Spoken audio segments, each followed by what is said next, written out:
It's been some years. How has it been outside power? First of all, the opportunity to serve is a privilege and it doesn't last forever.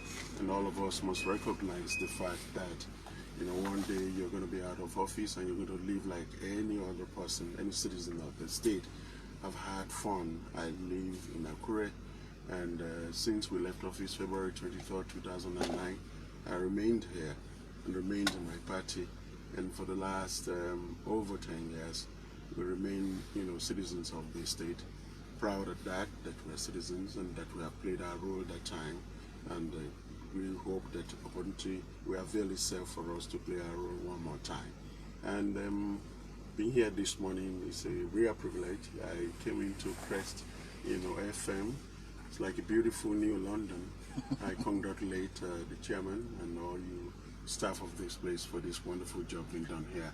Thank you very much. I hope to return here as frequently as possible because the need to educate, inform society is critical in these very dire moments of our country, and you have a big role to play in this. All right. Now let's take a look at your party, the People's Democratic Party. At the moment, you are controlling just a state in the southwest. Is that an indication that the party is going into oblivion around here? Far, far from it. It's true that we're all living witnesses to what transpired from 2015 to date. The ruling party has actually refused to deepen the essence of democracy by ensuring free and fair elections and not hijacking the institutions that are saddled with the responsibility of conducting elections across the country. I will limit myself to the southwest, of which I'm the chairman of the party. You witnessed what happened in Ondo State. They had to, do everything, cook all the books, and ensure that twice they denied us of victory in Ondo State. But they have an argument that these were the things the PDP was actually doing when you were at the ends of affairs. Well, arguments apart, they have to prove that. If you say something, please, prove it. At that time, PDP lost the presidency. If we've been doing that, the president has enough power to actually insist on what he wanted. But, the PDP relinquished and, considered defeat in that presidential election, which is a matter that sets our country, apart from other parts of the world and Africa. And today, that is what we're enjoying. We laid the bedrock for freedom and for democracy, but they hijacked everything. As I was saying, Osun went that way. You saw what happened in Ekiti. It was more or less, an invasion of a very peaceful state. It was turned violent 24 hours to the election, and people were people were just chased out of town, and what happened. In Lagos, you knew what happened out there. We just thank God for Osun State and for their desire to stick to what they believe and the vote they cast, and we thank God that our governor, Engineer Seyi Makinde, is there today and is beginning to lead by example, and we know that we are returning. And don't forget, during this last presidential election, the Southwest is the second, largest provider of votes in the entire, nation. So we're not going down, we're coming up. Our party is doing very well in terms of being united, and there is peace amongst us. We have less court cases, and we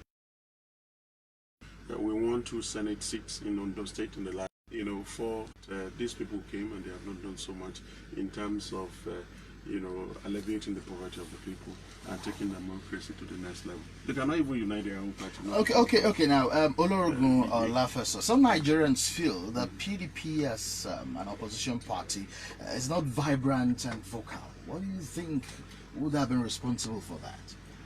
Vibrant and vocal. Vocal.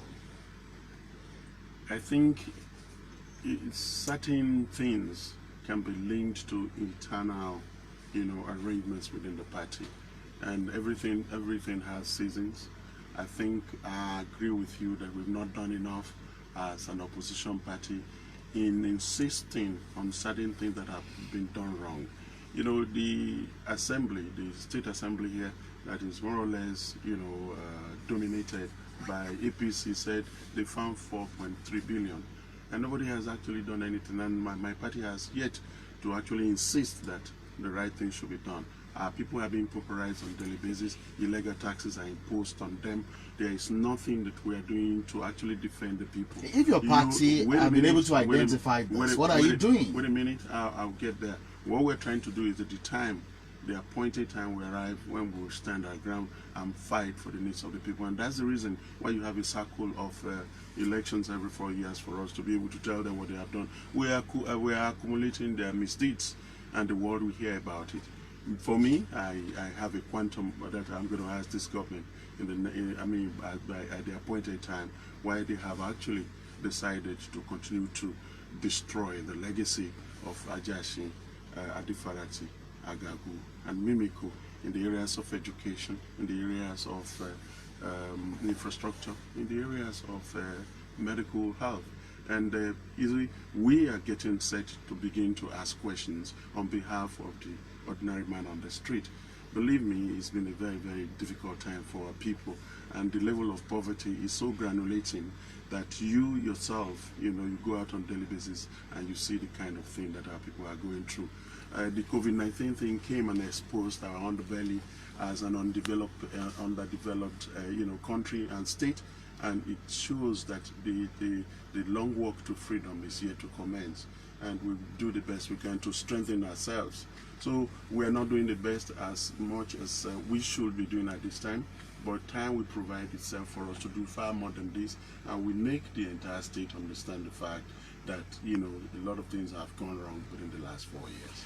Okay, INEC announced yesterday that there will be some changes in the electoral guidelines and processes in party primaries. For instance, each voter is to use a nose mask and can only reveal the identity when you get to the point of voting. Another thing is that where there are many people, e-voting may be employed, and there are too many people in a place also, the voting pattern can be splitted and all that. As a party, how will you react to this? You see, these things are pragmatic, and what the COVID-19 imposed on all of us is to look at the way we have done things in the past with a view of ensuring the safety of everybody, and we're going to do that. For me, I have been studying exactly those changes, with the sincerity of purpose and the willingness to do the right thing, and ensuring that we are not, rigged out of elections. All of us must sit as political parties to take a look at the viability of those things and begin to offer advice to INEC. I'm glad that they are coming up with all these options at this moment, and at the appointed time, I think we should have the opportunity to sit with them to take a look and review. We all are desirous for change in governance and executing the 4-year cycle of democratic practices. So whatever we can do to ensure that we are not taken prisoner by COVID-19 will be welcome. For me, what is important is ensuring that the process is not, messed up by insincerity and irregularities. All right. Now, let's talk about you and your party. Just a few weeks back, your endorsement by the Okitipupa chapter of your party has been generating controversies. And since you're the man in the middle of all of this, it will be nice to ask you what exactly happened and why the controversies. Let me thank you very much. It was a real opportunity, and forever history will be kind to those who brought that opportunity together for the 5 of us to sit and say, let's look at ourselves, who has the greatest potential to actually represent Okitipupa local government, and to a larger extent the entire Southern Senatorial District in the governorship race coming up. We cannot, have too many, aspirants without modeling up the environment and ensuring that at least the Southern Senatorial District will be able to present one of the most experienced people out there, either me or somebody else. So the Okitipupa local government, aspirants sat in ODIE. There was a meeting for the 15th or 16th of May, where we all, of April, that we all decided to say, okay, we'll sit here and take a look at what we've been able to do. 5 of us arrived at the meeting. I arrived last, Who were the 5 people? The 5 of us, starting from, Barrister Rotimi,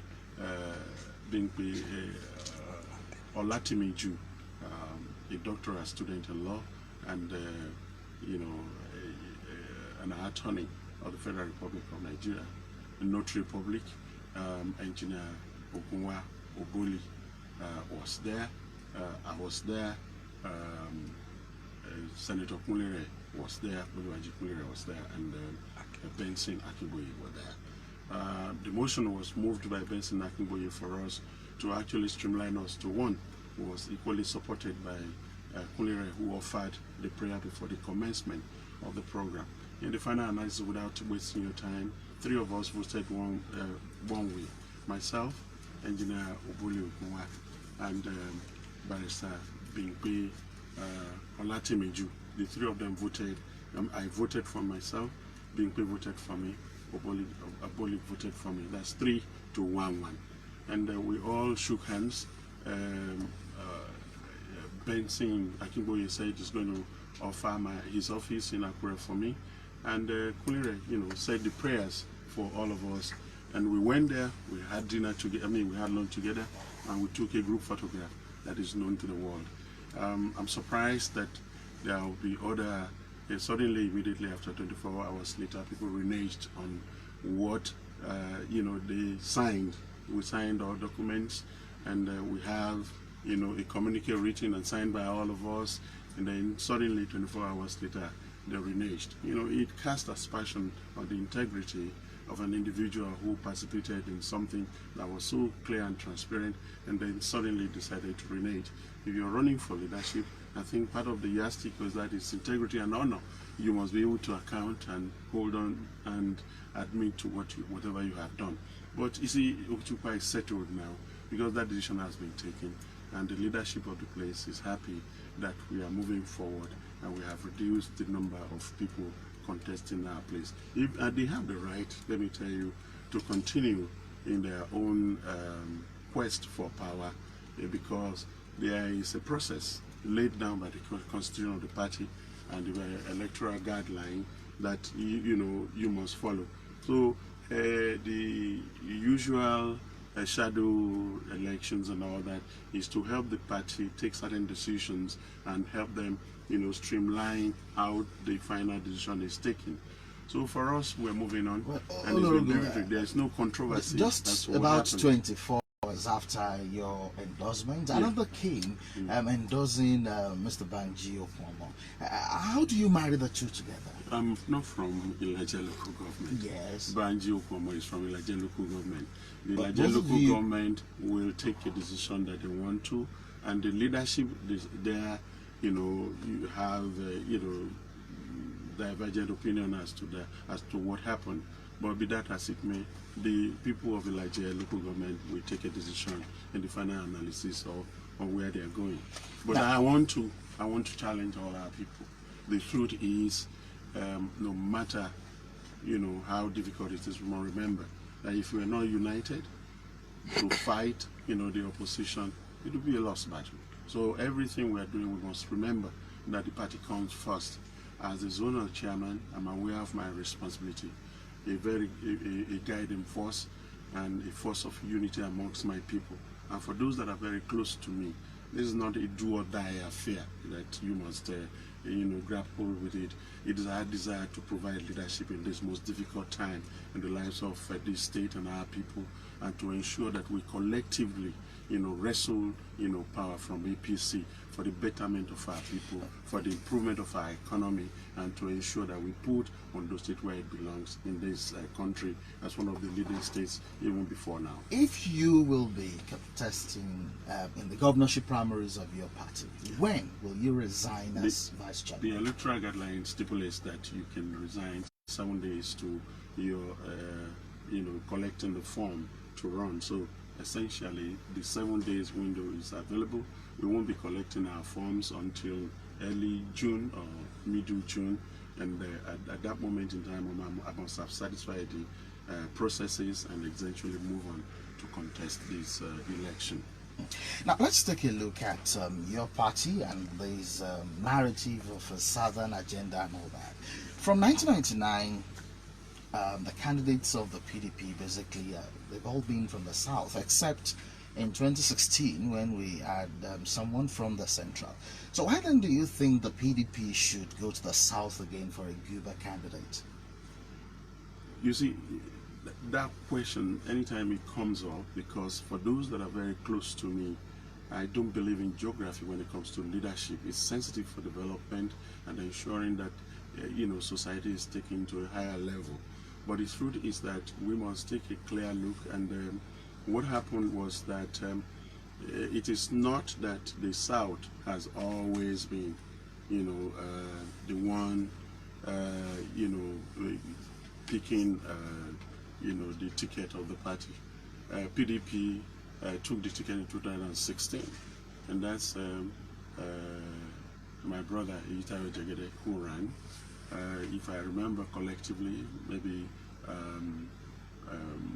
Olushola Oke was there in 2011, and remember Dr. Agu did only 4 terms. I mean, for 4 years. Totally, the 5 years, 8 months. The years we spent at the tribunal, and after that, our party looking for the opportunity of providing a governor rather than a candidate, will have to look at where they are strong and where they are, where we know for sure they have loyalty to the party. And let me tell you, from Ondo State since its creation in 1976, February 23rd, you can apply the number of from Chief Adekule Ajashi to Baba Adifarati, from Adifarati to Katie, that's 12.